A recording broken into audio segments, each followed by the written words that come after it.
friends, and welcome back to my channel. Today I've got a video about my Hobonichi. This is, I think, the first time I'm gonna have a video dedicated to my Hobonichi. I love this thing. It's funny because when I first got into this new niche of journaling with Hobonichi and Traveler's Company, I immediately wrote off Tomoe River paper. I purchased a small shop brand with Tomoe River paper just to try it out before actually buying a Hobonichi, and I hated the paper. I didn't understand why anyone would like super thin paper, and it crinkles and it's so hard to use. But once I started diving into fountain pens, I really saw the need for that kind of paper, and the experience using fountain pens has changed my mind with Tomoe River paper. So I bought my first Hobonichi. This is my very first one. The only one I've tried is the Techo original, and I love the size A6. It's really converted me to try smaller planners and journals this size. So let's get right into it. I'm going to be talking about some of the layouts that I've tried in here, and then when I do the full flip through of the past 6 months that I have in here, I'll actually be doing a voiceover with some questions people on Instagram asked. So let's start with the cover. This is a 𝘠𝘠𝘠 A6 cover. It is in the colorway Seashell, and I've tried to keep it as clean as I could. There are some signs of wear on the leather trim here, but I've actually sprayed this with a protectant to try and prolong keeping it as clean as possible, since it is a very light colored cover. And I do bring this everywhere with me, including traveling or going to coffee shops and trying to journal outside, because this is my daily journal.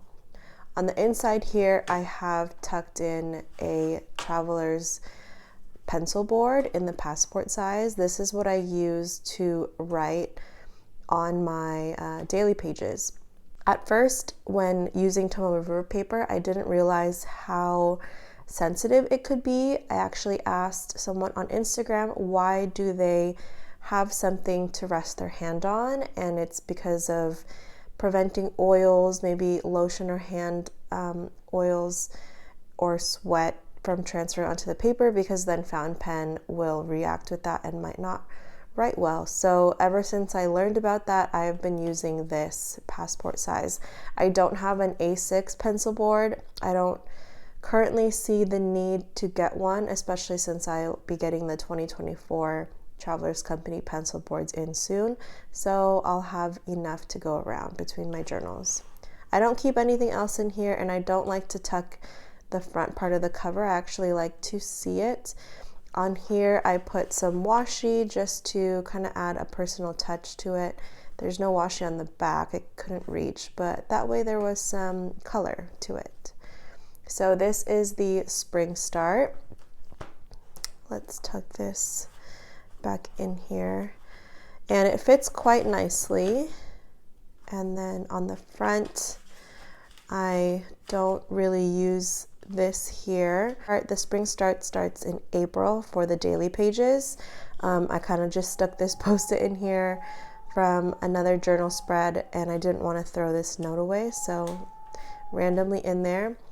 In June, I decided I wanted to start using these pages for a mood word of the day, and during the summer I kind of forgot about it. I tried to pick it back up in September, and I'm currently doing it again for October, and so far so good. I do really like this, and my goal in using this mood word of the day is to not repeat a word, and it's kind of a nice way for me to expand my vocabulary. Here is a much better view for you. It is very windy outside for me today, so I hope the whistling that is happening as my desk is against a window isn't too bothersome. But I tried to decorate these pages to kind of transition into each other. I couldn't find any more PET tape that matches these colors. As you can see, I'm trying to like transition the colors, so I've yet to find some more there. And to help me actually do what I intend to, I've put a page marker. This is just a Midori page marker, and it has actually helped me because when I do write in my daily section, I kind of see this page marker and remind myself I need to do my mood word of the day.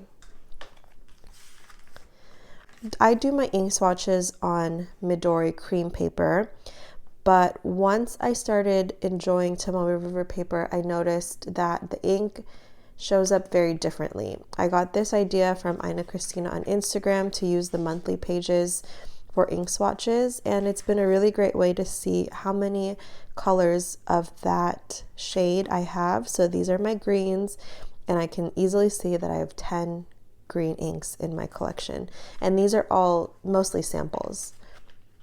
I do skip a page so that the ink doesn't affect it on the other side. Here are my browns. I have way more browns than this, but these are most of my samples.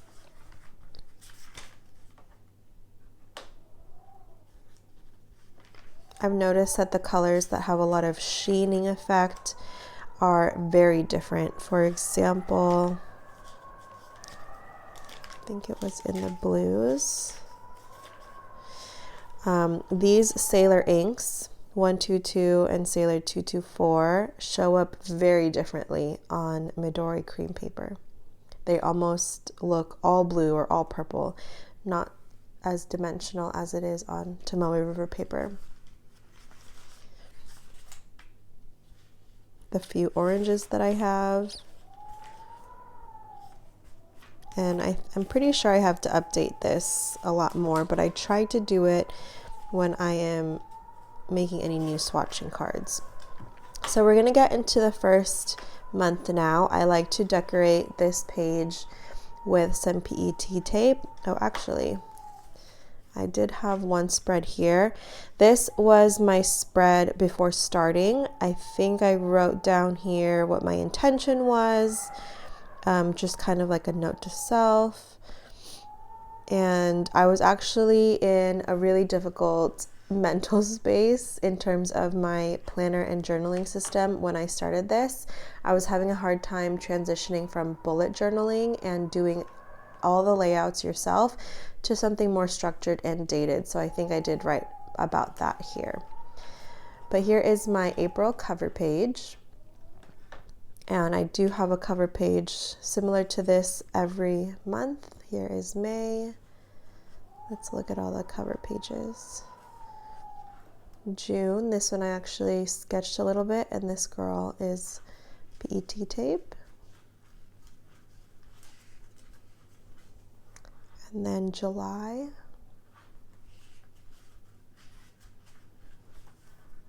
August. September, and I actually do not have a cover page yet for October.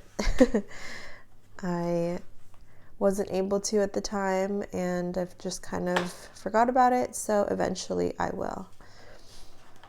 So just a few talking flip throughs, and then I will do a quick one.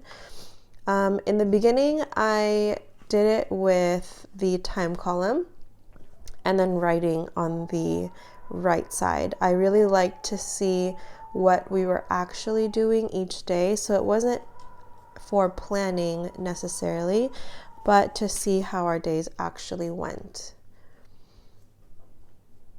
And then I like to do just open stream of consciousness type of journaling. What that means is I just write really whatever comes to mind. I don't really do any gratitude journaling. It's really hard for me to follow prompts. I'm just not motivated that way, and I feel kind of restricted actually. So stream of consciousness journaling is what's easiest for me. Sometimes I might need this space to vent about something that I'm frustrated about or irritated about, maybe something I'm excited about.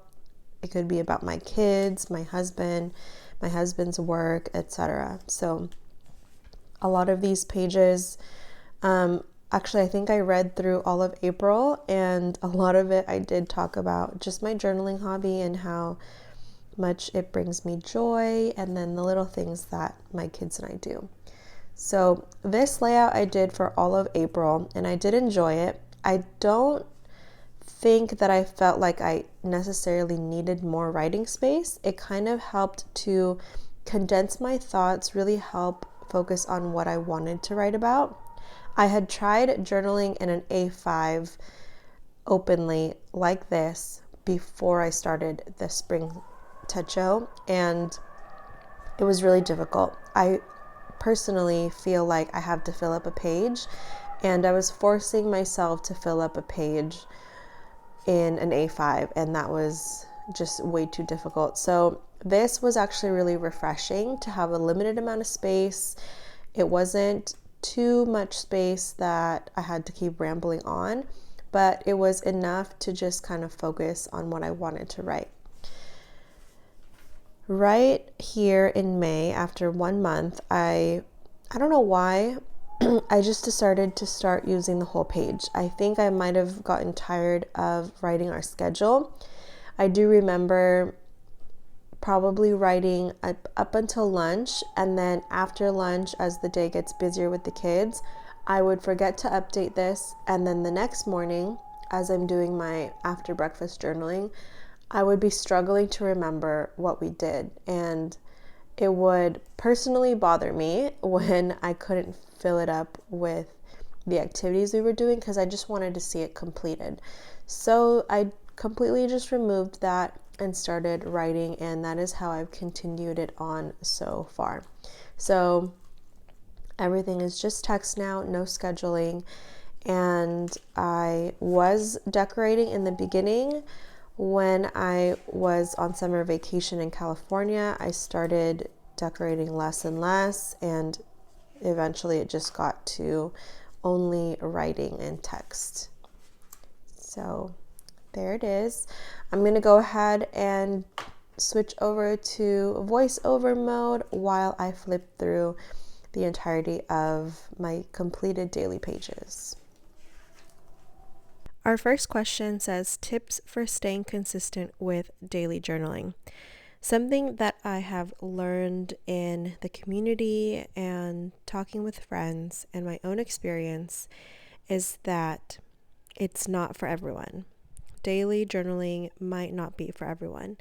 I personally love it. It has helped me process my thoughts a lot better. I would say if you want to make daily journaling a habit for you, if you really want it, you'll do it. If you really don't want to, you won't. You'll find an excuse not to. And so continuing on with this question, start small. Start with just a word a day, like a mood word.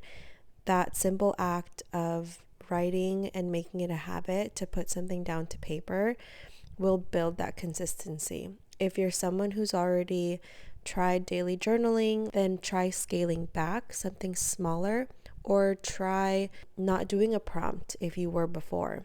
If what you're doing right now isn't working for you to do it every day, then you need to try something different. With that said, daily journaling might not be for you if you haven't been able to be consistent with it, and that's okay. You could try a weekly review. Maybe instead of trying to write, a few paragraphs a day, you're writing at the very end of a week, and you're able to write and fill up a full page because you're doing an overview of the week instead of daily. What do you do on days you have nothing to say? As you can see in my daily journal, I guess I always have something to say. And this is coming from me, a stay-at-home mom of 2 kids, where most of the day I just stay at home with my kids. So what do I say? Sometimes I don't even talk about my kids. I talk about how tired I am. I talk about how much I want to journal in a different journal, maybe a project. If you are always having thoughts, then you always have something to say. I think just write those thoughts down. Even if your mind is blank and mush, write that down. My brain is so blank. I don't know what to say. You like literally write that down. I don't know what to write. I don't know what to say. And usually just starting, even if those are the first two sentences, you'll find that your hand just keeps writing. Your brain will just keep going. And that's what I call stream of consciousness journal. There's no rhyme or reason. It's not complete sentences a lot of the time. You will interrupt your own thoughts. Reading back some of my entries, it's kind of like, wow, can I not even finish what I'm thinking? And no, that's how my brain is. And I'm trying to translate that on paper. And sometimes one idea will flow into a full paragraph. Other days it's I write a sentence, I have nothing else to say, another thought pops up, and I'll write that down. The great thing about journaling is that it doesn't need to make sense, not even to you. Do you ever feel you're being repetitive in your A6 with your other journals? In short, yes, my daily entries are repetitive with my other journals. Do I feel that it's repetitive? No. And what I mean by this is, yes, I am writing the same thing most of the times in my other journals. Do I think it's repetitive? No, because the daily journal is for me.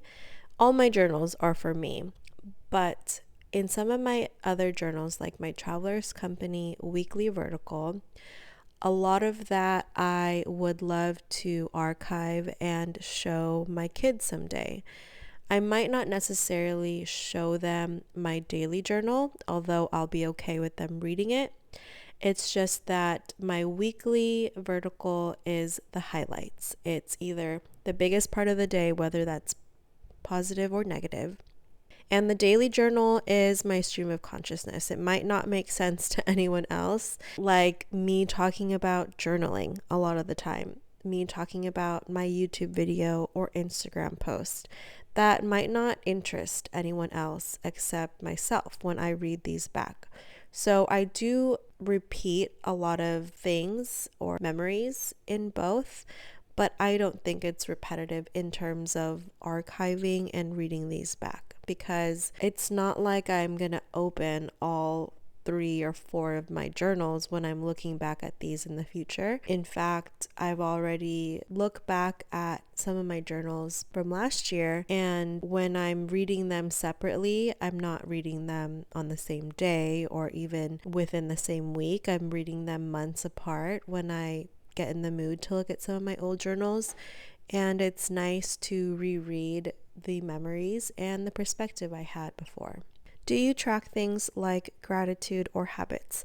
I do not in my Hobonichi. My Hobonichi is for daily journaling for my own thoughts. I do not have a planner currently, but for 2024, I will be using a Take a Note B6 planner, and I do plan to be tracking habits in that journal. If I had an A5 Hobonichi, I might be able to add a tracker in, but to me, tracking habits such as sleep or mood on a graph seems more of planner style to me.